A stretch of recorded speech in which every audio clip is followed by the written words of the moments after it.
Friends, कैसे हैं आप सब। आप सभी का आपके अपने YouTube channel sociology with Sangeeta में मैं संगीता स्वागत करती हूं।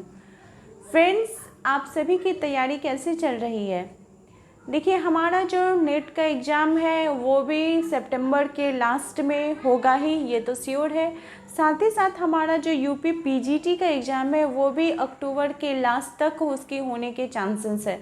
तो आपको दोनों एग्ज़ाम को अच्छी प्रकार से तैयारी करनी होगी, उन्हें साथ में लेकर चलना होगा। और आज के क्लास में ये आपके लिए दोनों एग्ज़ाम के लिए आपको हेल्पफुल रहेगा, क्योंकि देखिए, हम लोग को अगर नेट का एग्ज़ाम देना है तो ये ज़रूरी नहीं है कि हम लोग सिर्फ नेट के ही प्रीवियस ईयर के क्वेश्चंस को जाने या पीजीटी के प्रीवियस ईयर को क्वेश्चंस को जाने। हमें देखना पड़ेगा, सभी जितने भी प्रीवियस ईयर के क्वेश्चन हैं सभी को हमको डिटेल्स में जानना होगा। तो आज मैं आप लोगों के पास जिस प्रीवियस ईयर को लेकर आई हूँ वो है राजस्थान का प्रीवियस ईयर 2018 में ये एग्ज़ाम आया हुआ था। इसके जितने क्वेश्चंस हैं हम इसे पूरा डिटेल्स में इसे समझने का कोशिश करेंगे।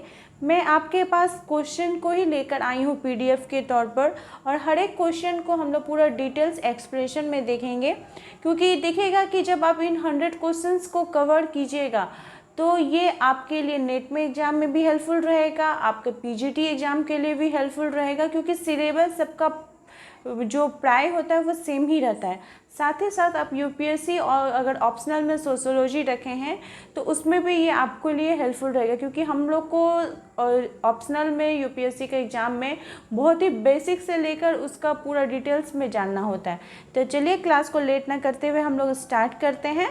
देखिए, ये 2018 का क्वेश्चन पेपर है राजस्थान लोक सेवा आयोग का, ये प्रवक्ता परीक्षा ही है। तो इसमें जो हमारा सबसे पहला क्वेश्चन है वो है, देखिए यहाँ पे इंग्लिश और हिंदी दोनों में ही क्वेश्चन दिए गए हैं, तो आप दोनों में देख सकते हैं। मैं यहाँ पर आपको हिंदी में क्वेश्चन पढ़ के बता रही हूँ तथा उनके डिटेल्स में एक्सप्लेनेशन में भी आपको बताऊँगी। तो सबसे पहला जो हमारा क्वेश्चन है वो है कि निम्न जोड़े में मिलान करने के लिए बोला गया है। देखिए, क्लास आप लोग लास्ट तक देखिए, क्योंकि हर एक क्वेश्चन का हम लोग डिटेल्स में इसको पूरे अच्छे प्रकार से एक्सप्लेनेशन देखेंगे।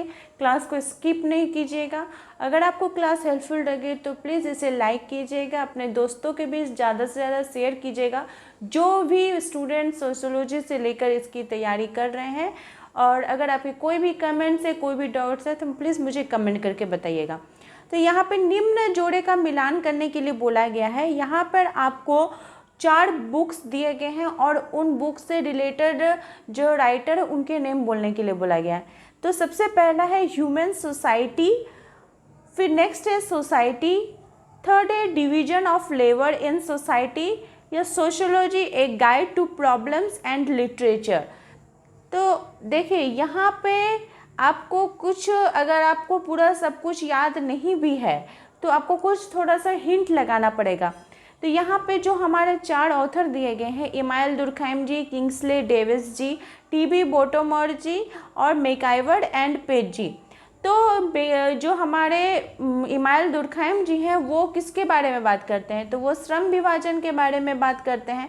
तो हमको देखना पड़ेगा कि 1 ऑप्शन कहाँ पे है।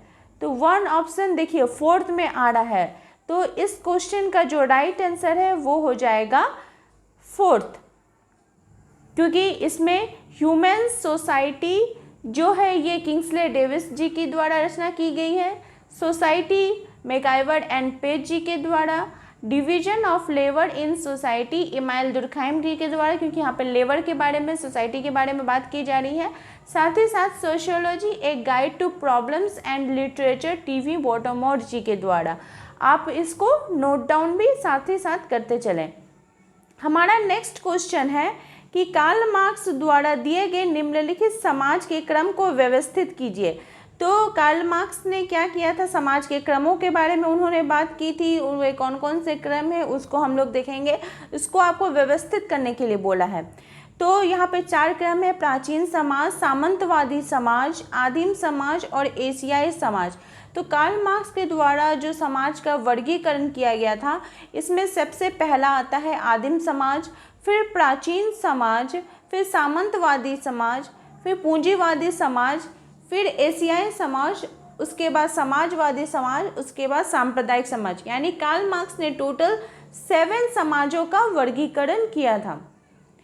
हमारा थर्ड क्वेश्चन है कि किसने यांत्रिक एवं सावयवी एकता के आधार पर सरल और औद्योगिक समाज के बीच अंतर को स्पष्ट किया है? T Parsons ji, B Malinowski ji, H Spencer ji या इमाइल दुर्खैम जी? तो यांत्रिक एवं सावयविक एकता की बात किनके द्वारा की गई है? तो इमाइल दुर्खैम जी के द्वारा इनके बारे में बात की गई है। इमाइल दुर्खैम जी के अनुसार जब व्यक्ति या व्यक्तित्व जो सामूहिक होता है, व्यक्ति का समूह होता है और उसमें जिसमें व्यक्ति समाहित होता है, तब वो स्थिति क्या कहलाती है? यांत्रिक एकता कहलाती है, यांत्रिक कहलाती है। अगर हम प्राचीन काल के समय को देखें तो आदिमकालीन जो समय था उसमें जो लघु और अशिक्षित समाज थे, उनकी जो सामाजिक व्यवस्था थी वो यांत्रिक एकता को प्रतिबिंबित करती थी, जिसमें जो अत्यंत सरल श्रम विभाजन था वो बहुत कम विशेषीकरण पर आधारित था।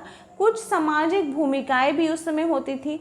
और सावयवी एकता के बारे में उन्होंने बताया कि जो आधुनिक औद्योगिक समाज है, आधुनिक औद्योगिक समाज की जो व्यवस्था है वो क्या इसको प्रकट करती है? तो वो सावयविक एकता को प्रकट करती है, जिसमें अधिकाधिक श्रम विभाजन एवं विशेषीकरण के अनुसार सभी व्यक्ति अपना अलग अलग कार्य करते हैं। उनकी क्षमता के अनुसार, उनकी योग्यता के अनुसार वो कार्यों का विभाजन होता है।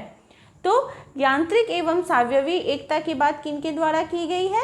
यांत्रिक और सावयविक एकता इमाइल दुर्खैम जी के द्वारा। हमारा क्वेश्चन नंबर 4 पूछा जा रहा है कि निम्नलिखित में कौन सा एक युग्म सही नहीं है? सावयवी एकता इमाइल दुर्खैम जी, प्रतिमान प्रवर्त्य टी पार्सन्स जी, आत्मदर्पण का सिद्धांत जो है वो CH कुले और व्यक्तिवाद प्रकारवाद RK मर्टन। तो ये कौन सा कथन सही नहीं है? तो व्यक्तिवाद प्रकारवादी का जो सिद्धांत RK मर्टन का लिखा गया है ये गलत है, क्योंकि व्यक्तिवादी प्रकारवाद का जो सिद्धांत है ये मेलिनोवस्की जी के द्वारा दिया गया है। तो इस क्वेश्चन का राइट आंसर हो जाएगा डी। हमारा क्वेश्चन नंबर 5 पूछा जा रहा है कि निम्नलिखित में से कौन सा एक समुदाय का तत्व नहीं है? समुदाय के तत्व नहीं की बात की जा रही है। यहाँ पे आपके 4 ऑप्शन हैं: निश्चित भूभाग, हम की भावना, सांस्कृतिक भिन्नता या आत्मनिर्भरता। तो समुदाय के अंतर्गत जो सदस्य होते हैं वे एक निश्चित भौगोलिक क्षेत्र में रहते हैं, जिसमें पारस्परिक जो एकत्व की भावना पाई जाती है, यानी हम की भावना पाई जाती है। उनमें आत्मनिर्भरता की भावना पाई जाती है।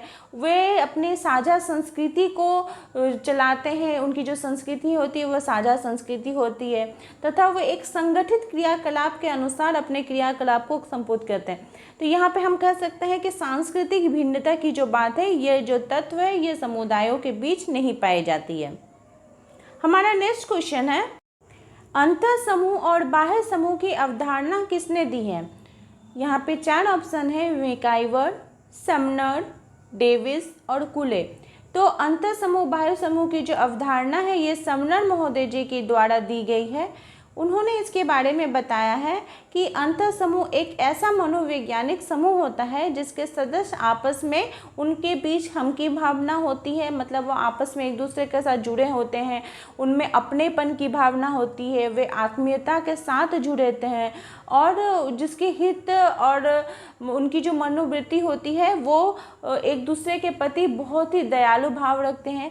और वही जो बाह्य समूह होता है वो समूह होता है जिसमें कि जो व्यक्ति होता है वो उस समिति का, उस समूह का सदस्य नहीं होता है, और इस समूह को वे समूह के नाम से भी जाना जा सकता है। अंतर समूह मतलब अंदर का समूह जिसमें आत्मीयता की भावना होगी, और बाह्य समूह मतलब बाहर का समूह जिसमें कि अनौपचारिक संबंध पाए जाते हैं। हमारा नेक्स्ट क्वेश्चन है कि प्राथमिक समूह की अवधारणा किसने दी है? मिड महोदय ने, कुले महोदय ने, समनर महोदय ने या लुंडबर्ग महोदय ने? तो प्राथमिक समूह की जो अवधारणा है ये किनके द्वारा दी गई है? आप लोग बताइए कमेंट करके। तो ये चार्ल्स कुले महोदय जी के द्वारा इसकी अवधारणा दी गई है। इसके अंतर्गत उन्होंने बताया है कि जो प्राथमिक समूह होते हैं वे ऐसे समूह होते हैं जिसमें कि आमने सामने का और घनिष्ठ तथा सहयोग की भावना पाई जाती है, और जिसमें घनिष्ठता नहीं होगी, थोड़े दूर के रिलेशन हो जाएंगे, वे किसके अंतर्गत आ जाएंगे, तो द्वितीयक समूह के अंतर्गत आ जाएंगे। हमारा क्वेश्चन नंबर 8 पूछा जा रहा है कि इनमें से कौन सी एक प्राथमिक समूह की विशेषता नहीं है। शारीरिक समीपता, छोटा आकार, संबंध स्वयं साध्य होते हैं, संबंधों की लघु अवधि। तो इसमें से नहीं की बात की जा रही है। तो प्राथमिक समूह का जो संबंधों की लघु अवधि है, ये अवधारणा गलत है। प्राथमिक समूह की अवधारणा का प्रयोग चार्ल्स कूले महोदय जी के द्वारा किया गया था। उनकी जो पुस्तक थी सोशल ऑर्गेनाइजेशन, जिसकी रचना उन्होंने 1909 में की थी, इसमें उन्होंने बताया था कि जो प्राथमिक समूह के सदस्य होते हैं उनके बीच किस प्रकार रिलेशन पाया जाता है, तो आमने सामने का रिलेशन रहता है तथा वो एक दूसरे के साथ घनिष्ठ रूप से संबंधित होते हैं, और उनकी जो अवधि होती है वो बहुत ही दीर्घ अवधि की होती है, लघु अवधि की नहीं होती है। हमारा क्वेश्चन नंबर 9 फिर से देखिए मिलान करने के लिए बोला गया है। तो यहाँ पे आपको मिलान करना है कि प्राथमिक समूह, सांख्यिकी समूह, संदर्भ समूह, अंतर समूह और बाह्य समूह। तो अभी हम लोगों ने पढ़ा कि प्राथमिक समूह की अवधारणा किनके द्वारा की गई है, तो चार्ल्स कूले जी के द्वारा दी गई है। उसके बाद आपका सांख्यिकी समूह जो है ये रॉबर्ट बीड-स्टीड जी के द्वारा दी गई है। संदर्भ समूह की अवधारणा आर.के. मर्टन जी के द्वारा दी गई, और अंतर समूह, बाह्य समूह की बात कौन करते हैं, तो डब्ल्यू.जी. समनर करते हैं। देखिए ये क्वेश्चन जो है ये बेसिक क्वेश्चन है, लेकिन आपके लिए बहुत ही ज़्यादा इंपॉर्टेंट हो जाते हैं, आपको कंफ्यूजिंग भी कर सकते हैं, लेकिन आप लोग को याद रखना होगा कि प्राथमिक समूह, द्वितीय समूह चार्ल्स कूले, अंतर समूह, बाह्य समूह समनर महोदय जी। संदर्भ समूह की बात किया जाएगा तो ये किनके द्वारा दिया गया है, तो आर.के. मर्टन जी के द्वारा दिया गया है। और सांख्यिकी समूह की बात की जाए तो रॉबर्ट बीड-स्टीड जी के द्वारा ये दी गई है। हमारा नेक्स्ट क्वेश्चन है कि पूछा जा रहा है कि संदर्भ समूह की अवधारणा से पहले सबसे पहले इसके बारे में परिचय करवाया। तो संदर्भ समूह की बात जो है वो आर.के. मर्टन जी के द्वारा तो की गई है, लेकिन सबसे पहले कौन इसके बारे में बताएं, हाइमैन महोदय जी, मर्टन महोदय जी, श्रीनिवास जी या कूले जी। तो इस क्वेश्चन का सही आंसर हो जाएगा आपके हाइमैन महोदय के द्वारा जो संदर्भ समूह है इसकी अवधारणा सबसे पहले दी गई है। तो कब दी गई है, तो ये उन्होंने 1942 में इसको विकसित किया था, और इसमें वे बताए थे कि अब यहाँ पर क्वेश्चन पूछ सकते हैं कि मैम संदर्भ समूह किसे कहते हैं।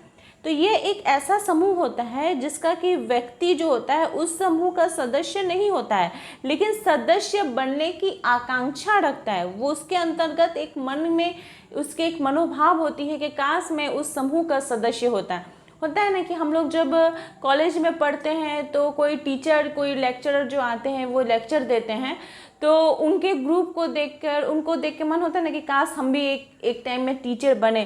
तो ये जो अवधारणा हमारे मन में आती है उसे ही संदर्भ समूह कहा जाता है। हमारा नेक्स्ट क्वेश्चन है कि सोरोरेट विवाह क्या है। देखिए यहाँ पे आपको नया नाम देखने को मिला है। तो सोरोरेट विवाह जो है किनके बीच पाया जाता है, बहन भाई के बीच, मौसी के लड़की के साथ, मित्र पत्नी की बहन तथा विदुर पुरुष के बीच, या बुआ की लड़की के बीच। तो सोरोरेट विवाह जो है ये मित्र पत्नी की बहन तथा विदुर पुरुष के बीच किया जाता है, उसे सोरोरेट विवाह कहा जाता है। और नेक्स्ट क्वेश्चन की तरफ हम लोग बढ़ते हैं कि द्रौपदी का पांडवों से विवाह का उदाहरण कैसा था। जैसा कि हम सभी जानते हैं ये महाभारत ग्रंथ की बात की जा रही है, उस समय काल की बात की जा रही है। तो द्रौपदी ने 5 भाइयों के साथ विवाह किया था, ठीक है, वो 5 आपस में भाई थे, उनके साथ विवाह किया था। तो उसे कौन सा विवाह कहा जाता है, अभातृक बहुपति, भातृक बहुपति, शाली विवाह या समकालिक शाली विवाह। तो द्रौपदी का पांडवों से जो विवाह था उसे कहा जाता है भातृक बहुपति, क्योंकि वे लोग आपस में क्या थे, भाई थे, वे सभी क्या थे, आपस में भाई थे। तो इसलिए इसे भातृ बहुपुत्री विवाह कहा जाता है, जिसमें एक स्त्री अपने पति के सभी भाइयों की पत्नी होती है। और अगर बात की जाए तो वर्तमान में भारत में जो जौनसर बावड़ है, वहाँ की जो खस तथा नीलगिरी की जो टोडा जनजाति है, इसमें अभी भी इस प्रकार की प्रथा हमें देखने को मिलती है। आपको पूछा जा सकता है क्वेश्चन में कि जो भातृ बहुपति विवाह है ये कौन से जनजाति में पाई जाती है, भारत की कौन सी जनजाति में? तो खस जनजाति और टोडा जनजाति में अभी भी यह देखने को हमें मिलती है। हमारा क्वेश्चन नंबर 13 पूछा जा रहा है कि वह परिवार जिसकी सदस्यता पति पत्नी और अविवाहित बच्चों तक सीमित है, यह वर्गीकृत है, उसे क्या कहा जाता है? एक सदस्यीय परिवार, एकाकी परिवार, विस्तृत परिवार या परंपरागत संयुक्त परिवार। तो एकाकी परिवार की परिभाषा ही क्या है कि इसमें जो परिवार के सदस्य होते हैं उसमें पति पत्नी तथा उनके अविवाहित बच्चे रहते हैं, उसे एकाकी परिवार कहा जाता है। हमारा क्वेश्चन नंबर 14 जो है वो फिर से मिलान करने को हमें दिया गया है। आपके 4th जो है पूछा जा रहा है कि कर्ता कौन होता है, प्रतिशतात्मक परिवार कौन होता है, अंतर्विवाह क्या होता है और अनुलोम क्या होता है। तो आप देखिए मिलान से इजी वे से आप समझ सकते हैं कि जो कर्ता होता है वो कौन होगा, तो वो परिवार का मुखिया होगा। पितृसत्तात्मक परिवार में क्या होगा कि परिवार का जो वरिष्ठ पुरुष होगा वो मुखिया होगा। अंतर्विवाह हो जाएगा कि इसमें समूह के अंतर्गत ही विवाह होगा। और अनुलोम विवाह वैसे विवाह को कहा जाता है जिसमें उच्च जाति के पुरुष का निम्न जाति की स्त्री के साथ जब विवाह होगा तो उसे अनुलोम विवाह कहा जाता है। तब इस प्रकार से क्वेश्चन को मैच कर सकते हैं। हमारा क्वेश्चन नंबर 15 है, ये भी मिलान करने को हमें दिया गया है कि आपसे यहाँ पे 4 प्रकार के अधिनियम हैं, उनकी ईयर्स पूछे गए हैं। जैसे दहेज निरोध अधिनियम कब बना है, हिंदू विवाह अधिनियम कब बना है, हिंदू उत्तराधिकारी अधिनियम कब बना है तथा घरेलू हिंसा अधिनियम कब बना है। तो दहेज निरोधक अधिनियम जो है ये 1961 में बना है। आप लोग इसको नोट करते जाएं, अगर आप लोग को आता है तो अच्छी बात है, अगर नहीं किसी को एक डेट याद है तो प्लीज़ कॉपी में नोट कर लीजिए। दहेज निरोधक अधिनियम 1961 में, हिंदू विवाह अधिनियम 1955 में, हिंदू उत्तराधिकारी अधिनियम 1956 में और घरेलू हिंसा अधिनियम 2005 में। जो हिंदू उत्तराधिकारी अधिनियम है इसी में एक और नियम जोड़ा गया था कि जो दत्तक पुत्र हैं, अगर गोद लिया हुआ बच्चा, आप किसी बच्चे को अगर गोद लेते हैं तो वो भी रक्त संबंध पर ही आधारित होगा। हमारा क्वेश्चन नंबर 16 पूछा जा रहा है कि धर्म को पवित्र और अपवित्र के बीच अंतर के आधार पर किसने परिभाषित किया है। तो धर्म को पवित्र और अपवित्र की बात किनके द्वारा की गई है, तो इमानुएल दुर्खैम जी के द्वारा की गई है। इसके आपको डिटेल्स में अगर आपको जानना है तो आप डिस्क्रिप्शन में इमानुएल दुर्खैम जी की वीडियो की लिंक दी गई है, आप लोग वहाँ पर जाकर इसको देख सकते हैं। तो इसमें उन्होंने बताया है कि धर्म की उत्पत्ति के प्रारंभिक स्वरूप को अगर हमको जानना है तो इसके लिए वे ऑस्ट्रेलिया के अरवंटन जनजाति का उन्होंने अध्ययन किया और वहाँ पे पाया कि वहाँ के लोगों के जो सांस्कृतिक वस्तुएं हैं, वहाँ के लोग उसको उन्होंने 2 भागों में बांट दिया है। एक है स्केर्ड और एक है प्रोफेन। स्केर्ड को बोला जाता है पवित्र और प्रोफेन को बोला जाता है अपवित्र। पवित्र वस्तुओं के अंतर्गत उन्होंने सामान्य जीवन से अलग रखा जाता है, जैसे वह टोटम कहा जाता है।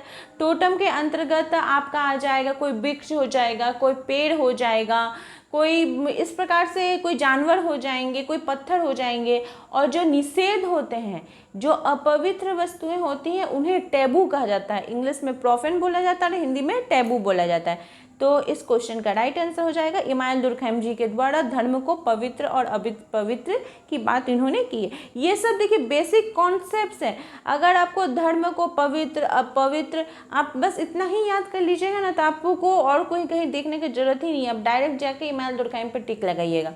तो ये सब बेसिक कॉन्सेप्ट्स आप लोग को याद रखने होंगे। हमारा क्वेश्चन नंबर 17 पूछा जा रहा है कि धर्म जन समुदाय का अफीम है। देखिए बहुत ही अच्छा क्वेश्चन है। ये कोई किसके द्वारा दिया गया है, कार्ल मार्क्स जी के द्वारा, इमानुएल दुर्खैम जी के द्वारा, मैक्स वेबर जी के द्वारा या टी पार्सन्स जी के द्वारा। तो धर्म जो है जन समुदाय का अफीम है। ये जो बात की गई है ये किनके द्वारा की गई है? तो कार्ल मार्क्स जी के द्वारा। ऐसा उन्होंने क्यों कहा? वे बोलते थे कि धर्म जो है, धर्म के जो रीति रिवाज परंपराएं हैं, उसके जो लोग मानने वाले हैं व्यक्ति, वो क्या करते हैं, अपने मतलब एक अंधभक्ति के हिसाब से मानते हैं कि वो धर्म के बाहर कोई काम करेंगे ही नहीं। तो इसलिए कहा जाता है कि धर्म जो है वो जन समुदाय के लिए अफीम है। हमारा क्वेश्चन नंबर 18 पूछा जा रहा है कि जादू, धर्म एवं विज्ञान में क्या समानता है? यहाँ पे आपके 4 ऑप्शन है। अवलोकन एवं प्रयोगात्मक, मानव प्राणियों पर समान प्रभाव, अज्ञात के प्रति अभिस्थापन या अति प्राकृतिक के प्रति अभिस्थापन।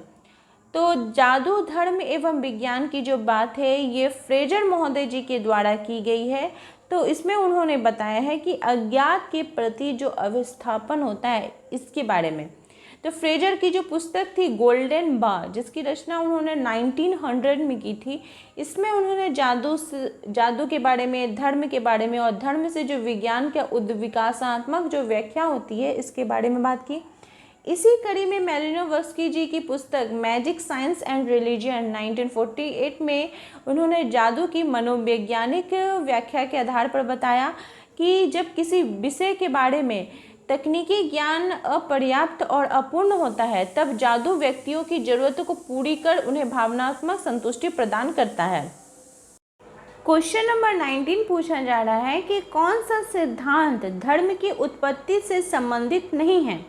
जीव सत्तावाद का सिद्धांत, टोटमवाद का सिद्धांत, प्राकृतिकवाद का सिद्धांत या सामाजिक समझौते का सिद्धांत। तो जो धर्म की उत्पत्ति से संबंधित नहीं है ये है सामाजिक समझौते का सिद्धांत। सामाजिक समझौता यानी सोशल कॉन्ट्रैक्ट एक ऐसी धारणा है जिसका कि प्रयोग राज्य तथा उसके नागरिकों के बीच जो छुपे हुए रिश्ते होते हैं उसको व्यक्त करने के लिए किया जाता है। हमारा क्वेश्चन नंबर आज का 20 जो है वो पूछा जा रहा है कि संप्रदायवाद में निम्न में से कौन सा तत्व नहीं होता है? सांप्रदायिकता की जब बात आती है तो कौन सा तत्व हमें देखने को नहीं मिलता है? सहिष्णुता, पूर्वाग्रह, असुरक्षा या तनाव। तो ये जो बात की जा रही है इसमें सहिष्णुता नहीं बात की जा रही है, इसकी कौन सा तत्व नहीं होता है? तो असुरक्षा, पूर्वाग्रह और तनाव जो है ये संप्रदायवाद के तत्व है। जबकि जो सहिष्णुता का अर्थ होता है यानी सहन करके सुधार के लिए अवसर देना, तो ये जो ऑप्शन है ये सांप्रदायिकवाद की बात नहीं करता है। जबकि पूर्वाग्रह, असुरक्षा और तनाव ये तीनों ऑप्शन ही संप्रदायवाद को इंगित करते हैं। हमारा क्वेश्चन नंबर 21 पूछा जा रहा है कि अपनी भाषा के प्रति सांप्रदायिकता क्या होती है? अपनी भाषा के प्रति अंधनिष्ठा, समग्र समाज के वित निष्ठा की भावना, देशभक्ति या अपने धर्म को के प्रति व्यक्ति की जो भावना होती है उसकी निष्ठा की बात की जा रही है। तो सांप्रदायिकता का अर्थ ही वही होता है कि अपने ही धर्म के प्रति जो अति निष्ठा की भावना होती है उसको सांप्रदायिकता कहा जाता है। इसमें लोग अपने धर्म को बहुत श्रेष्ठ मानते हैं, दूसरे के धर्म की हिन्ना करते हैं और यह धार्मिक समुदाय के अंतर्गत आता है। यह धार्मिक समुदाय की बात करता है और अलग भावना इसको में हमें देखने को मिलती है। क्वेश्चन नंबर 24 पूछा जा रहा है कि भारत में जाति समानता उन्मूलन के उपचारात्मक उपाय हैं। शिक्षा, अंतरजातीय विवाह को प्रोत्साहन, जाति शब्द का न्यूनतम प्रयोग या आर्थिक समानता का प्रोत्साहन। तो इसमें कौन सा बात की जा रही है, किसके बारे में, कौन सा सही होगा? तो जो ये चारों ऑप्शन है यही सही होंगे, क्योंकि भारत में जाति असमानता का उन्मूलन के उपचारात्मक अगर बात की जाए तो हम तभी जाति व्यवस्था को या जाति प्रथा को कम कर सकते हैं जब हम शिक्षा ग्रहण करें, अंतर्जातीय विवाह को प्रोत्साहन दें, जाति शब्द का हम न्यूनतम प्रयोग करें तथा आर्थिक समानता को प्रोत्साहन देते हैं, तभी भारत में जो जाति असमानता है उसका उन्मूलन किया जा सकता है, यानी इसको हटाया जा सकता है। हमारा क्वेश्चन नंबर 23 पूछा जा रहा है कि भारत सरकार द्वारा पहला भ्रष्टाचार विरोधी अधिनियम कब पारित किया गया था? 1950 में, 1947 में, 1954 में या 1964 में? तो भारत में जो भ्रष्टाचार रोकने के लिए भारत सरकार के द्वारा 1947 में भ्रष्टाचार निरोधक अधिनियम बनाया गया था। साथ ही विभिन्न प्रकार के जो नियम भी बनाए गए थे, जैसे अखिल भारतीय सेवा अधिनियम 1954 में एवं केंद्रीय नागरिक सेवा अधिनियम 1956 में। इसको भी आप नोट डाउन साथ ही साथ कर लीजिए। क्वेश्चन नंबर 24 हमारा पूछा जा रहा है कि सामाजिक परिवर्तन के निम्नलिखित सामाजिक विचारकों में से कौन सा विषम है? Julian Stewart, Auguste Comte, Karl Marx या सोरोकिन। तो सामाजिक परिवर्तन का जो सामाजिक विचार है ये जूलियन स्टीवर्ट जी के द्वारा दिया गया है 1955 में। इसमें उन्होंने सांस्कृतिक परिस्थिति पर लिखा है। स्टीवर्ट के अनुसार सामाजिक सांस्कृतिक व्यवस्था का एक बड़ा भाग पारिस्थितिकी अनुकूलन से प्रभावित होकर श्रम विभाजन, यहाँ के स्थानीय समूह और उसके आकार के स्थायित्व तथा उसके विभाजन तथा आवास के नियमों पर आधारित होता है। और ये जो सामाजिक घटनाएं हैं ये सभी क्या करती हैं? समाज में परिवर्तन को प्रभावित करती हैं। क्वेश्चन नंबर 25 पूछा जा रहा है कि चेतनात्मक संस्कृति की अवधारणा किनके द्वारा दी गई है? आर.के. मर्टन, प्रीटिम सोरोकिन, टलकट पार्सन्स या कोजर महोदय। तो चेतनात्मक संस्कृति की जो बात है ये प्रीटिम सोरोकिन जी के द्वारा दी गई है और इसमें उन्होंने संस्कृति का एक रूप जो इंद्रियतिक संस्कृति है उसे बताया है, जिसमें कि जो आत्मिक विकास की अपेक्षा इंद्रियों की तृप्ति के लिए जो सांसारिक सुख विलासी जीवन पर अधिक बल दिया जाता है उसे चेतनात्मक संस्कृति कहा जाता है। क्वेश्चन नंबर 26 पूछा जा रहा है कि निम्नलिखित में से सामाजिक परिवर्तन के लिए प्रौद्योगिक निर्धारक को उत्तरदायी माना है। सामाजिक परिवर्तन के लिए प्रौद्योगिक निर्धारक की बात की जा रही है, तो यहाँ पे जो सही आंसर है वो हो जाएगा टी बेबलिन जी ने इसके बारे में बात की है। हमारा क्वेश्चन नंबर 27 पूछा जा रहा है कि सामाजिक परिवर्तन की प्रक्रिया जो लोगों में सकारात्मक गुणों से संबंधित है ये कौन सी है? वैश्वीकरण, नगरीकरण, विकास या आर्थिक वृद्धि। तो विकास जो है वो परिवर्तन की एक ऐसी प्रक्रिया है जिसके द्वारा एक देश के अधिकाधिक जो नागरिक होते हैं वो उच्च भौतिक रहन सहन में रहते हैं, उच्च भौतिक जीवन को अपनाते हैं। सामाजिक परिवर्तन की प्रक्रिया जो लोगों में सकारात्मक गुणों से संबंधित है वे कौन सी है? वैश्वीकरण, नगरीकरण, विकास या आर्थिक विकास। तो सामाजिक परिवर्तन की जो प्रक्रिया है ये किस में संबंधित है? तो ये विकास से संबंधित है। लोग विकास का जो रहन सहन, उसके रहन सहन का जो तरीका है, उनका स्वास्थ्य है, अगर वो ठीक रहता है तो समाज में परिवर्तन होगा। किसके माध्यम से? तो विकास के माध्यम से होगा। हमारा क्वेश्चन नंबर 28 पूछा जा रहा है कि कार्ल मार्क्स के अनुसार सामाजिक परिवर्तन उत्पन्न करने वाली शक्ति कौन सा चीज़ है जो सामाजिक परिवर्तन को उत्पन्न करता है? सामाजिक, आर्थिक, राजनीतिक या धार्मिक। तो कार्ल मार्क्स जी ने आर्थिक की बात की है। इसमें वे आर्थिक बात में वे बताते हैं कि जब समाज के अंतर्गत परिवर्तन उत्पन्न होता है तो जो शक्ति होती है वो आर्थिक शक्ति होती है। इस कारक की अभिव्यक्ति अगर बात की जाए तो उत्पादन एवं वितरण के लिए जो आवश्यक होते हैं जमीन, जैसे प्राकृतिक संसाधन हो गए, प्रौद्योगिकी हो गए, संपत्ति हो गए तथा सामाजिक संबंध होते हैं, ये सभी कारक जो हैं वो समाज के अंतर्गत परिवर्तन लाने के लिए उत्तरदायी होते हैं। तो इस क्वेश्चन का राइट आंसर हो जाएगा आर्थिक।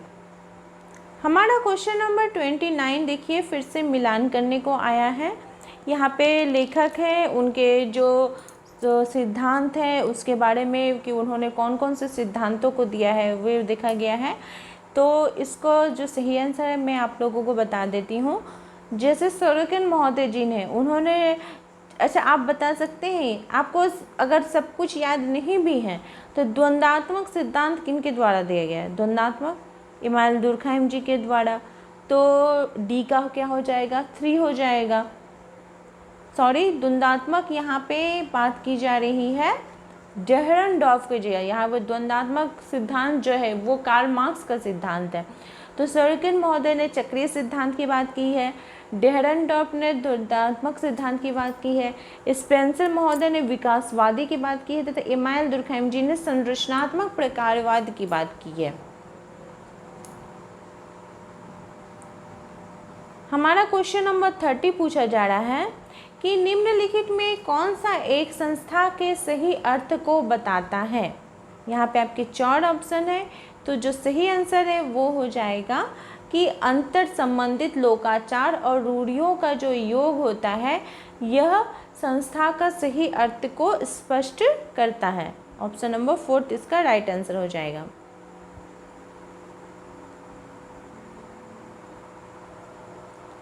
अब हमारे क्वेश्चन नंबर 31 की तरफ हम लोग बढ़ रहे हैं कि टोटल हम लोग 150 क्वेश्चंस को आज के क्लास में कवर करेंगे, तो इसलिए प्लीज़ आप लोग चैनल के साथ बने रहिए, अपने इसी प्रकार से मुझे सपोर्ट देते रहिए ताकि मैं आपके पास और अच्छे क्लास को लेकर आ सकूं और अच्छे वीडियो को लेकर आ सकूं।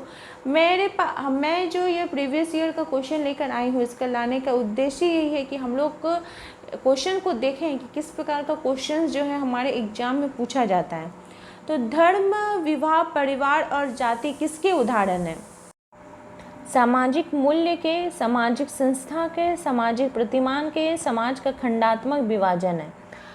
तो इस क्वेश्चन का सही आंसर हो जाएगा कि धर्म, विवाह और जाति जो है ये सामाजिक संस्था के उदाहरण है। सामाजिक संस्था का तात्पर्य यह हो गया कि जैसे हम लोग संस्था क्या होता है, वो क्या करता है कि कोई मुख्य सामाजिक लक्ष्य के आधार पर निर्मित होता है, जिसमें कि प्रतिमान होते हैं, संबंध होते हैं, भौतिक उपकरण होते हैं। तो ये जो सारी व्यवस्था होती है उसको सामाजिक संस्था कहा जाता है। और धर्म, विवाह, परिवार, जाति ये सभी सामाजिक संस्थाएं होगी। प्रतिमान का मतलब हो गया कि हम जो चीज़ को फॉलो करते हैं, एक ही तरह की चीज़ को जो सभी लोग फॉलो करते हैं वो सामाजिक प्रतिमान कहलाते हैं। जैसे कि देख लीजिए, हम लोग क्या करते हैं कि पीपल के पेड़ में जल चढ़ाते हैं, तुलसी के पेड़ में जल चढ़ाते हैं, तो हमारे क्या है, उनके प्रति एक सामाजिक मान्यता है। किसी एक ने किया होगा, उसको फिर बहुत सारे लोग फॉलो करने लगे, तो वो हमारा क्या कहलाया जाने लगा, एक सामाजिक प्रतिमान कहलाया जाने लगा। हमारा क्वेश्चन नंबर 32 पूछा जा रहा है कि निम्न में से कौन सा समिति का उदाहरण नहीं है। तो समिति के उदाहरण नहीं है, तो समिति का उदाहरण क्या होता है, उसकी परिभाषा को सबसे पहले हम लोग देख लेते हैं। तो ये एक ऐसा समूह होता है या एक ऐसे समूह को समिति कहते हैं जिसकी रचना जानबूझकर किन्हीं विशिष्ट उद्देश्यों को पूर्ति करने के लिए की जाती है और उसके अंतर्गत कोई विशिष्ट क्रियाकलाप पूरे किए जाते हैं। तो जो जाति, वर्ग और गांव ये सभी तो समिति के उदाहरण है, लेकिन जो ये उदाहरण नहीं है, लेकिन जो समीक्षण है वो जाति का या समिति का बोल सकते हैं उदाहरण है। और इस शब्द का प्रयोग गेसेलसॉफ्ट, ये जो कि एक जर्मन भाषा का शब्द है, इसमें किया गया है। हमारा क्वेश्चन नंबर 33 पूछा जा रहा है कि निम्नलिखित में से कौन सा समिति का लक्षण नहीं है। समिति के लक्षण की नहीं की बात की जा रही है। लोगों का एकत्रीकरण, निश्चित उद्देश्यों का होना, वैकल्पिक सदस्यता या स्थायित्व। तो जो स्थायित्व की बात है, ये जो लक्षण है ये नहीं है, ये लक्षण हमें देखने को नहीं मिलता है। हमारा क्वेश्चन नंबर 34 पूछा जा रहा है कि संस्कृति की छोटी से छोटी इकाई क्या होती है। सांस्कृतिक तत्व, सांस्कृतिक संकुल या सांस्कृतिक प्रतिमान या सांस्कृतिक क्षेत्र। तो संस्कृति की छोटी से छोटी इकाई को सांस्कृतिक तत्व कहा जाता है, जिसका कि विभाजन कभी संभव नहीं हो सकता है। हमारा क्वेश्चन नंबर 35 पूछा जा रहा है कि अपने स्वयं की संस्कृति को श्रेष्ठ बनाने की जो हमारी प्रवृत्ति होती है उसको क्या कहा जाता है, वो क्या कहलाती है। सांस्कृतिक सापेक्षवाद, संस्कृतिकरण, स्व संस्कृति केंद्रवाद या इनमें से कोई नहीं। तो अपने स्वयं की संस्कृति को श्रेष्ठ मानना, उसका मूल्यांकन करने की जो प्रवृत्ति होती है उसे केंद्रित स्व संस्कृति केंद्रवाद कहा जाता है। उसे क्या कहा जाता है? स्व संस्कृति केंद्रवाद कहा जाता है।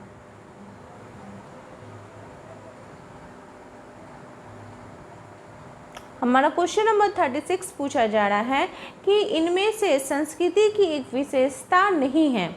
संस्कृति की विशेषता कौन सी नहीं की बात की जा रही है?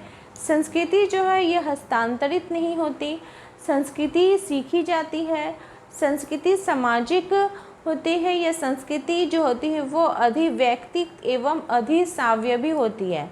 तो इसकी जो विशेषता नहीं है वो है कि संस्कृति हस्तांतरित नहीं होती है। क्वेश्चन नंबर 37 पूछा जा रहा है कि सांस्कृतिक संकुल का अर्थ है संस्कृति की सबसे छोटी इकाई, कई सांस्कृतिक तत्वों का योग, सांस्कृतिक क्षेत्र या सांस्कृतिक प्रतिमान।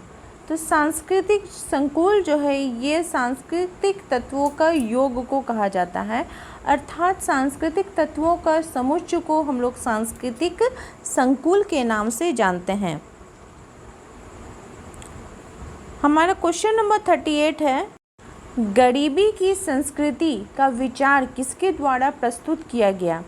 Oscar Lewis, Abel Smith, Samuel Mencher या पीटर टाउनसेंड। तो गरीबी की जो संस्कृति है ये ऑस्कर लेविस जी के द्वारा 1966 में ये अवधारणा दी गई थी उनके द्वारा। इसके अंतर्गत उन्होंने बताया है कि सभी संस्कृति होती हैं, सभी स्थानों पे गरीबों के व्यक्तित्व का एक प्रकार की समानता होती है और वे वांछित सामाजिक दशाओं में रहते हैं जो अशिक्षा तथा अन्य अभावों के कारण पीढ़ी दर पीढ़ी हस्तांतरित होती रहती है। अब हमारा क्वेश्चन नंबर 39 है, अगर आपको ये जो क्वेश्चंस के PDF है ये आपको चाहिए तो मुझे कमेंट करके आप लोग बताइएगा, तब मैं आपके कमेंट सेक्शन में इस PDF को दे दूंगी। तो क्वेश्चन नंबर 39 है कि निम्नलिखित में से कौन सी वैज्ञानिक अभिमुखन की विशेषता नहीं है? जो विषय परखता है ये वैज्ञानिक अभिमुखन की विशेषता नहीं माना जाता है इसे। हमारा क्वेश्चन नंबर 40 है कि समाजशास्त्रीय परिप्रेक्ष्य का कौन सा एक आधार नहीं है? तथ्य, चर, अवधारणाएं या पूर्वाग्रह। तो सामाजिक परिप्रेक्ष्य का आधार नहीं है, वो है आपका पूर्वाग्रह जो है वो सामाजिक परिप्रेक्ष्य का आधार नहीं कहा जा सकता है। पूर्वाग्रह का तात्पर्य हो गया कि हम किसी के बारे में पहले से ही कोई नकारात्मक सोच को बना लेते हैं, उसे पूर्वाग्रह कहा जाता है। हमारा क्वेश्चन नंबर 41 पूछा जा रहा है कि समाज के अध्ययन में अगस्त कॉम्ट ने किस परिप्रेक्ष्य का उपयोग किया था? तो समाज के अध्ययन में कौन से परिप्रेक्ष्य की बात की जा रही है? संरचनात्मक परिप्रेक्ष्य, ऐतिहासिक परिप्रेक्ष्य, संघर्ष परिप्रेक्ष्य या प्रकार्यात्मक परिप्रेक्ष्य। तो समाज के अध्ययन के लिए अगस्त कॉम्ट ने ऐतिहासिक परिप्रेक्ष्य का उपयोग किया था, यद्यपि इसके पहले भी भारतीय और पश्चिमी विचारकों ने इसके बारे में बात की थी। हमारा क्वेश्चन नंबर जो है वो 42 पूछा जा रहा है कि यह एक वैज्ञानिक की प्रशिक्षित आंखों द्वारा प्रघटनाओं, स्वरूपों और प्रक्रियाओं को देखने का एक ढंग है, उसको क्या कहा जाता है? परिप्रेक्ष्य, आदर्श प्रारूप, सिद्धांत या मूल्य। तो परिप्रेक्ष्य वो तरीका है जिसमें जो वस्तुएं होती हैं उनके जो आयाम होते हैं उनकी विशेषता और वस्तुओं के सापेक्ष को हम लोग आँखों की स्थिति के कारण या आँखों से देखते हैं, तो उसको परिप्रेक्ष्य बोला जाता है। मतलब खुद के विचारों को खुद उस जगह पर जाकर खुद उन चीज़ों को अच्छी प्रकार से समझते हैं तब है उसे परिप्रेक्ष्य कहा जाता है। हमारा क्वेश्चन नंबर 43 पूछा जा रहा है कि सामाजिक संरचना की सबसे छोटी इकाई है व्यक्ति, परिस्थिति, भूमिका या समूह। तो इस क्वेश्चन का राइट आंसर है वो हो जाएगा व्यक्ति, क्योंकि सामाजिक संरचना की सबसे छोटी इकाई व्यक्ति होती है। किसी बृहत रचना के लिए विभिन्न भागों का जब हम निर्णायक अध्ययन करते हैं तो वो सामाजिक संरचना जो है उसको हमको अध्ययन करना होगा, और सामाजिक संरचना का अध्ययन करने के लिए व्यक्ति जो है वो सबसे छोटी इकाई मानी जाती है। हमारा क्वेश्चन नंबर 44 पूछा जा रहा है कि निम्नलिखित में से किसने प्रकट और अप्रकट प्रकारों की अवधारणा को प्रस्तुत किया है? Emmanuel Durkheim ji, R K. Merton ji, B. Malinowski ji या ए.आर. रेडक्लिफ ब्राउन जी? तो प्रकट और अप्रकट की बात जो है वे आर.के. मर्टन यानी रॉबर्ट किंग मर्टन जी के द्वारा दी गई है।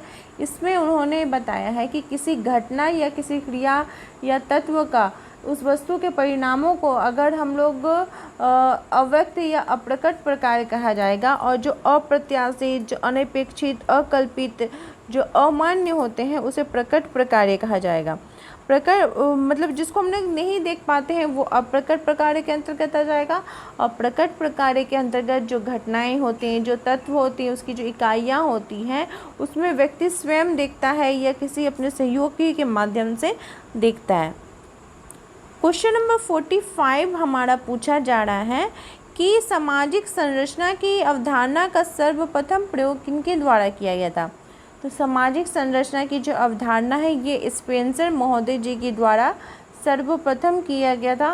वे जैविकीय अनुरूप में बहुत ही ज़्यादा प्रभावित थे और उन्होंने सामाजिक संरचना की तुलना मानव शरीर से की थी। इस प्रकार हम कह सकते हैं सामाजिक संरचना जो व्यक्ति का व्यवस्थित रूप है।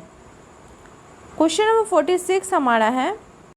46 पूछा जा रहा है कि पार्सन्स के अनुसार इनमें से क्या समाज व्यवस्था की प्रक्रियात्मक या पूर्व आवश्यकता नहीं है? तो पार्सन्स महोदय ने 4 प्रसिद्ध उप प्रणालियों की बात की थी। 4 प्रसिद्ध उप प्रणालियों का विकास किया था जो कि क्रिया प्रणाली की बाह्य और आंतरिक प्रक्रियात्मक की बात करता है। और वे उप प्रणालियाँ थी अनुकूलन, जिसे कि अर्थव्यवस्था कहा जाता है, लक्ष्य उपलब्धि, राज्य व्यवस्था, एकीकरण और अंतर्निहितता। तो हम कह सकते हैं कि जिसकी बात उन्होंने नहीं की है वो है सामाजिक पृथकता। सामाजिक पृथकता की बात नहीं करते हैं। हमारा क्वेश्चन नंबर 47 पूछा जा रहा है कि social theory and social structure किसके द्वारा लिखी गई है? तो ये पुस्तक है, ये किनके द्वारा की गई है? तो ये रॉबर्ट किंग मर्टन जी के द्वारा लिखी गई है। और उन्होंने कब लिखी थी? तो 1949 में इस पुस्तक की रचना उन्होंने की थी। क्वेश्चन नंबर 48 पूछा जा रहा है कि कौन सा प्रदत्त परिस्थिति का उपयुक्त उदाहरण है? अध्यापक, पुत्र, प्रधानमंत्री या क्लर्क? तो प्रदत्त और जो अर्जित परिस्थिति है उसको आपको क्लियर हो जाना होगा, उसके कॉन्सेप्ट्स को। प्रदत्त मतलब जो कि आपको जन्म से ही मिल जाता है, जिसके लिए आपको कोई मेहनत करने की ज़रूरत नहीं पड़ती है। और अर्जित मतलब अर्जन करना। तो हम मेहनत करके, पढ़ाई लिखाई करके, अच्छे काम करके जो हम अर्जन करते हैं वो अर्जित परिस्थिति कहलाएगा। तो इसमें से कौन सा आपको जन्म से ही आधारित है? तो ऑप्शन से पता चल रहा है वो पुत्र हो जाएगा, क्योंकि पुत्र जो है वो जन्म से ही हमें मिल जाता है टाइटल, हमें उसमें कोई मेहनत करने की ज़रूरत नहीं पड़ती है। लेकिन जब अध्यापक बनने के लिए, प्रधानमंत्री बनने के लिए या क्लर्क बनने के लिए हमको पढ़ाई लिखाई करना होगा, हमें एग्ज़ाम में पास करना पड़ेगा, तभी हमें प्राप्त हो सकती है। हमारा क्वेश्चन नंबर 49 पूछा जा रहा है। यहाँ पे आपको मिलान करने को दिया गया है। यहाँ पे 4 ऑप्शन है कि सूची 1 और सूची 2 को मिलाकर सही उत्तर का चयन कीजिए। भूमिका तनाव, भूमिका संघर्ष, भूमिका संक्रमण या भूमिका श्रृंखला।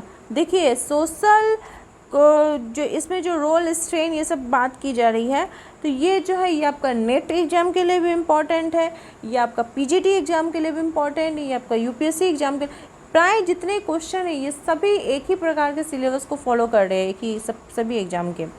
तो इसका जो सही आंसर है वो मैं आपको बता दे रही हूँ। अगर आप लोग जानते हैं तो बहुत अच्छी बात है। भूमिका तनाव जो है यह अपेक्षानुसार भूमिका निभाने में कठिनाई होती है। भूमिका संघर्ष एक समय में 2 तरह की जब हम भूमिका की मांग की जाती है तो उसे कहा जाता है। भूमिका संक्रमण एक भूमिका से दूसरी भूमिका में परिवर्तन की बात करता है। और भूमिका श्रृंखला एक सामाजिक परिस्थिति से जुड़ी अनेक भूमिकाओं का संग्रह की बात करता है।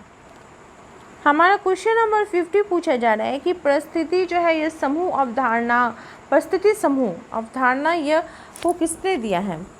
तो परिस्थिति समूह की जो अवधारणा है ये मैक्स वेबर जी के द्वारा दी गई है। क्वेश्चन नंबर 51 पूछा जा रहा है कि निम्नलिखित में से कौन सा प्रदत्त परिस्थिति का संकेत करता है। एक कानून स्नातक, एक ग्राम पंचायत, एक विवाहित व्यक्ति या एक महिला। इस क्वेश्चन का सही आंसर है वो हो जाएगा एक महिला जो है वो प्रदत्त परिस्थिति का उदाहरण है। और प्रदत्त और प्रदत्त और अर्जित परिस्थिति जो है ये किनके द्वारा दिया गया था, तो रॉल्फ लिल्टन जी ने इसके बारे में बात की थी। इसको भी आप लोग नोट डाउन कर लीजिए। हमारा क्वेश्चन नंबर 52 पूछा जा रहा है कि आत्मदर्पण दर्शन का सिद्धांत किनके द्वारा दिया गया था। तो ये जो सिद्धांत है ये चार्ल्स कूले जी के द्वारा दिया गया था। इसमें उन्होंने बताया था कि दूसरे व्यक्ति द्वारा अपने बारे में जो प्रतिक्रिया वे व्यक्त करते हैं उसके आधार पर स्व का जब निर्माण होता है तो उसे ही चार्ल्स कूले ने स्व का आत्मदर्शक सिद्धांत या आत्मदर्पण दर्शन का सिद्धांत की बात की थी। हमारा क्वेश्चन नंबर 53 पूछा जा रहा है कि समाजीकरण एक प्रक्रिया है। समाजीकरण किस चीज़ की प्रक्रिया है? सीखने की, पढ़ने की, लिखने की या अवलोकन करने की। तो समाजीकरण जो है ये एक सामाजिक मनोवैज्ञानिक प्रक्रिया है जिसके द्वारा हम समाज में रहना और उससे सक्रिय बनना सीखते हैं। ये एक सीखने की प्रक्रिया है। क्वेश्चन नंबर 54 पूछा जा रहा है कि निम्नलिखित में से कौन सी समाजीकरण की एजेंसी नहीं है? परिवार, साथी समूह, पुलिस या स्कूल। तो जो समाजीकरण की एजेंसी नहीं है वो है पुलिस, जो है वो समाजीकरण की एजेंसी नहीं है। हमारा क्वेश्चन नंबर 55 पूछा जा रहा है कि आत्म के विकास में मैं और मुझे की अवधारणा यानी कि मी और सेल्फ या आई और सेल्फ की जो अवधारणा है ये किनके द्वारा दी गई है? तो ये जो अवधारणा है ये J.H. मीड जी के द्वारा दी गई है। हमारा क्वेश्चन नंबर 56 पूछा जा रहा है कि एक लुहार का बेटा व्यावसायिक शिक्षा प्राप्त करके एक इंजीनियर बन गया, यह एक उदाहरण है। तो ये एक पीढ़ी से दूसरी पीढ़ी की सामाजिक परिस्थिति में होने वाले परिवर्तन को हम लोग अंतःपीढ़ी गतिशीलता के नाम से जानते हैं। क्वेश्चन नंबर 57 पूछा जा रहा है कि कौन सा सामाजिक स्तरीकरण का स्वरूप नहीं है? धर्म, वर्ग, लिंग या जाति। तो सामाजिक स्तरीकरण का स्वरूप नहीं है वो हो जाएगा धर्म। धर्म सामाजिक स्तरीकरण का स्वरूप नहीं होता है। किसी सामाजिक व्यवस्था में प्रतिष्ठा, प्रभाव शक्ति, संपत्ति तथा सुविधाएं जो होती हैं वो भिन्नता के आधार पर परिस्थितियों एवं भूमिकाओं की अपेक्षाकृत श्रेणीबद्ध होती हैं और उसी के आधार पर सामाजिक स्तरीकरण का निर्माण होता है। क्वेश्चन नंबर 58 पूछा जा रहा है कि समाज का उच्च एवं निम्न सामाजिक इकाइयों के मध्य संस्तरण मूलक विभाजन कहलाता है। सामाजिक स्तरीकरण, सामाजिक विभेदीकरण, सामाजिक असमानता या प्रसार। तो इस क्वेश्चन का सही आंसर है वो हो जाएगा सामाजिक स्तरीकरण वह प्रक्रिया है जिसमें व्यक्तियों एवं समूह की उनकी प्रतिष्ठा, संपत्ति और शक्ति की मात्रा के सापेक्ष पदक्रम के अनुसार उनके श्रेणियों में विभाजित किया जाता है। उच्च और नीच की भावना उनकी स्थिति में परिवर्तन किया जा सकता है। हमारा क्वेश्चन नंबर 59 पूछा जा रहा है कि सामाजिक स्तरीकरण का प्रकार्यात्मक सिद्धांत किसने दिया था? तो सामाजिक स्तरीकरण का जो प्रकार्यात्मक सिद्धांत है यह डेविस एवं मूरे जी के द्वारा दिया गया है। क्वेश्चन नंबर 60 पूछा जा रहा है कि पुस्तक होमो हायरार्कीस के लेखक कौन हैं? तो पुस्तक होमो हायरार्कीस के जो लेखक है वो है लुई ड्यूमा जी। उन्होंने इस पुस्तक की रचना की थी। तो किस पर थी? तो ये जाति व्यवस्था पर उन्होंने लिखी थी। वो उच्च जातियों की आदतों का पालन करने के लिए जाति पदानुक्रम और निम्न जातियों को आरोही प्रवृत्ति का विश्लेषण के आधार पर उन्होंने इसकी बात की थी। और इस अवधारणा को एम श्रीनिवास जी ने संस्कृतिकरण की अवधारणा दी है। लुई ड्यूमा ने होमो हायरार्कीस बताया है और एम श्रीनिवास जी ने इसे संस्कृतिकरण की बात की है। क्वेश्चन नंबर 61 हमारा फिर से मिलान करने को आया है। देखिए कितने सारे मिलान क्वेश्चन है प्रीवियस ईयर के क्वेश्चन में और आपको बुक से रिलेटेड भी कितने क्वेश्चन हैं। तो चेतन और अचेतन नियंत्रण ये किसकी अवधारणा है? तो यहाँ पे मैं आपको सही जो आंसर है वो बता दे रही हूँ। चेतन और अचेतन जो है ये कूले और बर्नार्ड की अवधारणा है। प्रत्यक्ष एवं अप्रत्यक्ष कार्ल मैनहाइम की। सकारात्मक और नकारात्मक नियंत्रण किम्बल यंग की। संगठित और असंगठित नियंत्रण जॉर्ज गुरविक की।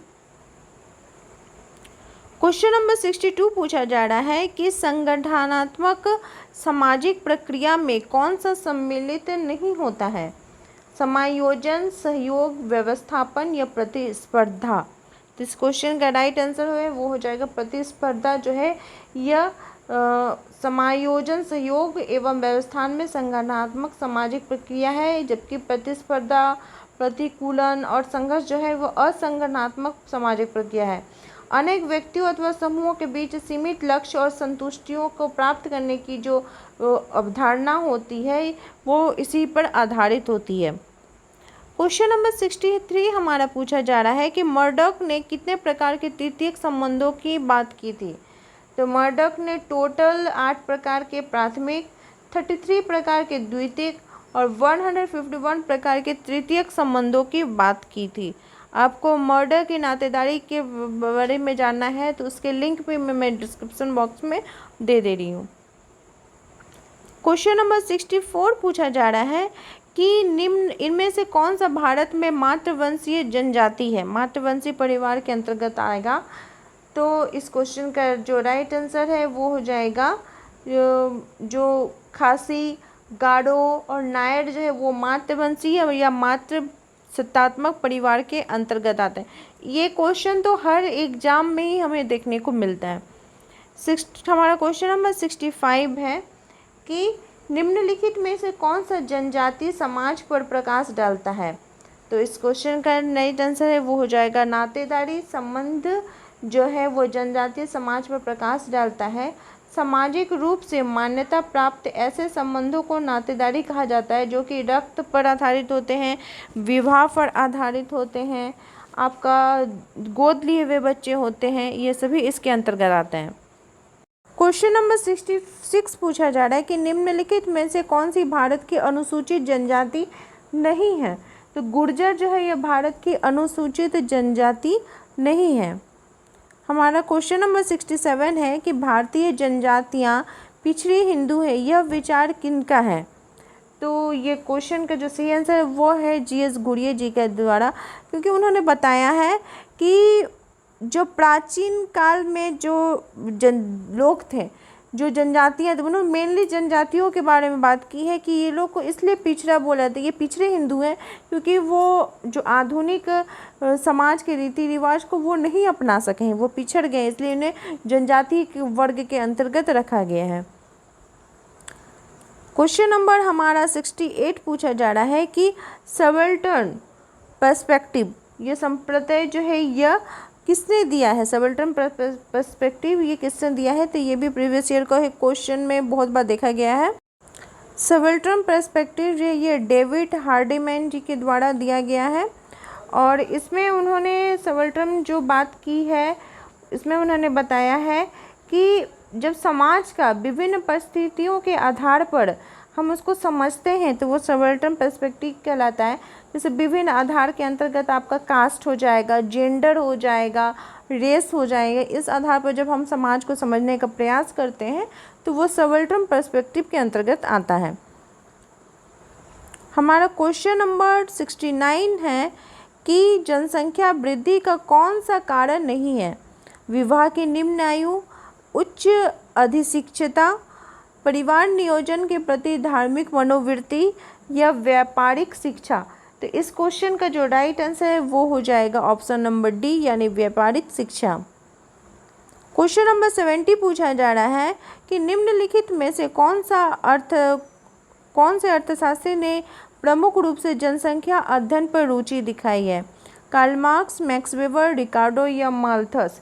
तो इस क्वेश्चन का सही आंसर है वो हो जाएगा माल्थस महोदय ने 18वीं शताब्दी में उत्तरार्ध में जो थॉमस और माल्थस महोदय थी उन्होंने इस जनसंख्या वृद्धि की स्थापना की, इसके बारे में बताया कि उसका वैज्ञानिक अध्ययन किया और इसी के आधार पर उन्होंने जनसंख्या में जो तीव्र गति से वृद्धि हो रही है इसके बारे में भी बात की। क्वेश्चन नंबर 71 पूछा जा रहा है कि निम्नलिखित में से कौन सा जनांकीय प्रक्रिया से संबंधित नहीं है? जन्म दर, मृत्यु दर, प्रवास या रोगग्रस्तता। तो इस क्वेश्चन का जो सही आंसर है वो हो जाएगा रोगग्रस्तता। हमारा क्वेश्चन नंबर 72 पूछा जा रहा है कि विचलन का अनुकरण सिद्धांत किसने दिया है? तो विचलन का जो अनुकरण सिद्धांत है ये जी टार्डे जी के द्वारा दिया गया है। उन्होंने इसके अनुसार बताया है कि जब समाज में बहुत अधिक अनुसरण व्यापक हो जाता है, अधिकांश लोग विकासशील हो जाते हैं तो वे केवल अनुसरण नकल करने लगते हैं। तो नकल की जो प्रक्रिया है ये जी टार्डे जी के द्वारा दी गई है। क्वेश्चन नंबर 73 पूछा जा रहा है कि जन्मजात अपराधी की अवधारणा किसने दी है? तो सी रमरोशन ने जन्मजात अपराधी की अवधारणा दी है। उनके मत के अनुसार जो अपराधी जन्मजात होते हैं वे सामान्य व्यक्तियों से भिन्न विशिष्ट शारीरिक बनावट में भी होते हैं तथा एक अपराधी में अनेक प्रकार की शारीरिक असमानताएं भी हमें देखने को मिल सकती हैं। तो इन्हीं असमानताओं के आधार पर हम अपराधी, वो व्यक्ति अपराधी है, इसको हम लोग चिन्हित कर सकते हैं। क्वेश्चन नंबर 74 है कि संपूर्णानंद आश्रम निम्नलिखित में से किससे जुड़ा हुआ है? तो यह खुला जेल है, खुले जेल से जुड़ा हुआ है और ये जो उत्तर प्रदेश के वाराणसी शहर में है। हमारा क्वेश्चन नंबर 75 है कि इनमें से क्या बाल अपराध का एक कारण नहीं है? तो सही समाजीकरण जो है वो बाल अपराध का कारण नहीं है, जबकि टूटा परिवार, भावनात्मक अस्थिरता, मानसिक छिन्नता बाल अपराध के कारण हो सकते हैं। और बाल अपराध और एक वयस्क अपराध के बीच अगर आपको बोला जाए कि उसमें आप कैसे इसको विभेद कर सकते हैं, अंतर स्पष्ट कर सकते हैं, तो ये आप आयु के आधार पर, उसके एज के आधार पर कर सकते हैं। क्वेश्चन नंबर 76 पूछा जा रहा है कि सफ़ेद पोस्ट अपराध शब्द का प्रयोग सबसे पहले किसने दिया था? श्वेत वसन अपराध। तो ये जो प्रयोग है ये ई सदरलैंड जी के द्वारा 1939 में दी गई थी और इसमें उन्होंने परिभाषा देते हुए कहा था कि ये एक ऐसा अपराध होता है जो कि व्यवसायों के क्रियाकलाप के दौरान जो समाज में उच्च वर्ग के लोग होते हैं, उच्च उपस्थिति वाले, उच्च प्रतिष्ठा वाले जो लोग होते हैं वो लोग क्या करते हैं, आपराधिक जो कानून होते हैं उनका उल्लंघन करते हैं, तो उसे सफ़ेद पोस्ट अपराध कहा जाता है। क्वेश्चन नंबर 77 पूछा जा रहा है कि आर्थिक संकट में कौन सी आत्महत्या में वृद्धि होती है? तो जब आर्थिक संकट की स्थिति उत्पन्न होती है तो उस समय अप्रतिमानित जो आत्महत्या है उसमें वृद्धि होती है, जिसे एनोमिक कहा जाता है। ये एक आत्महत्या का सामाजिक रूप होता है और इसके अंतर्गत ये जो आत्महत्या का सिद्धांत है ये इमानुएल दुर्खैम जी के द्वारा दिया गया है और इसमें उन्होंने आर्थिक मंदी, राजनीतिक उथल पुथल को इसका मेन कारण बताया है। हमारा क्वेश्चन नंबर 78 है कि अपराध के विभेदक साहचर्य सिद्धांत का निरूपण किसने दिया है? तो इस सिद्धांत का निरूपण जो है सदरलैंड महोदय जी के द्वारा दिया गया है। क्वेश्चन नंबर 79 फिर से मिलान करने को हमें दिया गया है, तो मैं आपको राइट आंसर बता दे रही हूँ। एनोमी का सिद्धांत यानी कि जो अभी मैंने आपको बताया कि एनोमी किसको बोला जा रहा है, अति प्रामाणिकता। तो एनोमी का सिद्धांत ये रॉबर्ट की मर्टन जी के द्वारा दिया गया है। विभेदक अवसर जो क्लोवार्ड ऑहलिन है उनके द्वारा दिया गया है। विभेदक साहचर्य सदरलैंड जी के द्वारा। लेबनिंग सिद्धांत हार्वर्ड बेकर जी के द्वारा दिया गया है। क्वेश्चन नंबर हमारा 80 पूछा जा रहा है कि लेबनिंग थ्योरी की मुख्य अवधारणा क्या है? तो इसकी जो मुख्य अवधारणा वो है कलंक। लेबनिंग थ्योरी का मुख्य विचार जो है ये विचलन के प्रति सामाजिक प्रतिक्रिया का स्वरूप होता है और इस बात को काफ़ी प्रभावित करता है कि व्यक्तियों के प्रति क्या राय है, वे स्वयं अपने प्रति तथा उपलब्ध संसाधनों एवं अवसरों के प्रति क्या राय रखते हैं। तो एडविन लेमर ने सोशल पैथोलॉजी जो कि 1955 में आई थी, इसमें उन्होंने इसके बारे में बात की थी। क्वेश्चन नंबर 81 पूछा जा रहा है कि निम्नलिखित लेखकों के युग्मों में से कौन सा एक अपराध और विचलन के अध्ययन से संबंधित नहीं है। तो इस क्वेश्चन का जो राइट आंसर है वो हो जाएगा कोजर और रोजनबर्ग जो है ये इससे संबंधित नहीं है, क्योंकि रोजनबर्ग जो है वो सेल्फ एस्टीम के बारे में बात करते हैं। क्वेश्चन नंबर 82 हमारा है कि निम्नलिखित में से कौन सा परंपरागत अपराध नहीं है। तो निगम अपराध जो है ये परंपरागत अपराध के अंतर्गत नहीं आता है। अपराध शास्त्र में कॉर्पोरेट अपराध एक निगम या अन्य व्यवसाय इकाई की ओर से कार्य करने वाले व्यक्तियों द्वारा किया गया अपराध कहलाता है। भारतवर्ष में हमारा नेक्स्ट क्वेश्चन है कि भारतवर्ष में बाल अपराधी किस आयु में समूह में आते हैं। तो जो बाल अपराधी होते हैं वो 18 वर्ष के नीचे के जितने बच्चे होते हैं उन्हें बाल अपराधी के अंतर्गत रखा गया है। क्वेश्चन नंबर 84 पूछा जा रहा है कि निम्नलिखित में से कौन सा केंद्रीय प्रवृत्ति का माप नहीं है। तो केंद्रीय प्रवृत्ति का जो माप नहीं है वो है मानक विचलन, क्योंकि मानक विचलन जो है ये केंद्रीय प्रवृत्ति का माप नहीं है, ये प्रायिकता सिद्धांत पर आधारित है, सांख्यिकी में विश्लेषण पर आधारित है। मानक विचलन यानी स्टैंडर्ड डिविएशन इसे कहते हैं। क्वेश्चन नंबर 85 पूछा जा रहा है कि वैज्ञानिक अवलोकन का अर्थ वस्तुओं को देखना है। तो ये किसकी बात करता है। तो ये हमारे उद्देश्य के साथ चलता है। वैज्ञानिक अवलोकन का एक निश्चित उद्देश्य होता है और वो उसी उद्देश्य को दृष्टिगत करते हुए सामाजिक वैज्ञानिक जो सामाजिक घटनाएं हैं उनका अवलोकन करते हैं। क्वेश्चन नंबर 86 पूछा जा रहा है कि साक्षात्कार के दौरान साक्षात्कार निर्देशिका किसके द्वारा उपयोग में ली जाती है। तो साक्षात्कार निर्देशिका जो है ये साक्षात्कारकर्ता के द्वारा उपयोग में ली जाती है। और साक्षात्कार जो है ये सामाजिक सोच की एक विधि होती है जिसके माध्यम से एक व्यक्ति अपने किसी समूह के साथ औपचारिक वार्तालाप प्रश्न उत्तर के माध्यम से प्रक्रिया के द्वारा सोच संबंधी विभिन्न आवश्यक सूचनाओं को एकत्रित करता है। इसे साक्षात्कार विधि या इंटरव्यू मेथड भी कहते हैं। हमारा क्वेश्चन नंबर 87 पूछा जा रहा है कि वह पद्धति जिसमें प्रश्नों का उत्तर स्वयं उत्तरदाताओं द्वारा लिखा जाता है क्या कहलाता है। जब प्रश्नों का उत्तर स्वयं लिखते हैं तो उसे प्रश्नावली कहा जाता है, जिसमें हम लोग होता है ना एग्जाम में हम लोग क्वेश्चन का आंसर खुद देते हैं। क्वेश्चन नंबर 88 पूछा जा रहा है कि एक सामाजिक इकाई के संपूर्ण अध्ययन हेतु कौन सी पद्धति का प्रयोग किया जा सकता है। तो व्यक्तिक अध्ययन का यानी केस स्टडी का हम लोग प्रयोग कर सकते हैं। व्यक्तिक अध्ययन क्या होता है कि इसमें हम लोग गहन अध्ययन करेंगे, सूक्ष्म एवं छोटे से छोटी चीज़ों का हम लोग अच्छे प्रकार से जब अध्ययन करते हैं तो वह व्यक्तिक अध्ययन के अंतर्गत आता है। क्वेश्चन नंबर 89 हमारा है कि निम्नलिखित अनुसंधान चरणों का सही क्रम बताएं। तो इसका जो सही क्रम है वो हो जाएगा कि हम लोग जब रिसर्च करते हैं और तो रिसर्च के दौरान जब हम लोग प्रैक्टिकल करते हैं तो उसमें क्या सही क्रम होना चाहिए। तो सबसे पहला होना चाहिए हमारा अनुसंधान, अभिकल्प, तथ्य संकलन, तथ्य संसाधन, तथ्य विश्लेषण और निर्वचन। तो ऑप्शन ए सही आंसर इसका हो जाएगा। हमारा क्वेश्चन नंबर 90 पूछा जा रहा है कि एक शून्य प्रकल्पना होती है, क्या होती है। तो एक शून्य प्रकल्पना जो है वो होती है अंतर नहीं है कि प्रकल्पना। क्वेश्चन नंबर 91 पूछा जा रहा है कि परिवर्तियों के बीच संबंधों की जांच करने वाले कथन को क्या कहा जाता है।